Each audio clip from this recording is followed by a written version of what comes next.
Son dövrlərdə bir çox vətəndaş bank kreditlərinin ödənişində cüzi gecikməyə görə bəzən cəmi bir gün gecikməyə görə yüksək faiz və ya cərimələrlə qarşılaşdığını bildirir. Hətta bəzi hallarda xəbərdarlıq edilmədən maaş kartlarından vəsait tutulur və ya kart mənfi balansda göstərilir. Bu cür hallar banklarla müştərilər arasında narazılığa və hüquqi sualların yaranmasına səbəb olur. Bank vətəndaşın razılığı olmadan maaş kartından pul tuta bilərmi?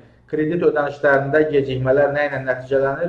İqtisadçı Əkrəm Həsənov Qlobal Infoya bildirib ki, istehlak kreditləri üzrə gecikmə illik 5%-dən və 180 gündən çox hesablana bilməz. Bu, mülki məcəllədən irəli gəlir. Təbii ki, bir günə görə gecikmə məbləği müəyyənləşdirilə bilər. Paralel olaraq maaş kartından xəbərdarlıq olmadan tutulmalar da mümkündür. Əgər vətəndaş krediti maaş və pensiya aldığı bankdan götürübsə, müqavilədə müvafiq maddələr qeyd olunur. Yəni, ödənişlər vaxtında olmasa həmin kartdan pul tutulacaq. Bir neçə gün əvvəl Mərkəzi Bankın sədri ilə görüş zamanı bildirildi ki, insanlara sərbəstlik veriləcək. Yəni, vətəndaşlar maaş və pensiya ödənişlərini istənilən bankdan əldə edə, yaxud mövcud bankı dəyişə biləcəklər. Belə olarsa, artıq bank kredit ödənişi geciksə, belə həmin kartlardan pul tuta bilməyəcək. Tutaq ki, maaşımı A bankından alıram və oradan kredit götürmüşəm. Gecikməyə yol versəm, kartımdan tutulacaq, amma başqa banka müraciət edirəm, iş yerimə də bildirirəm ki, həmin haqqımı B bankına göndər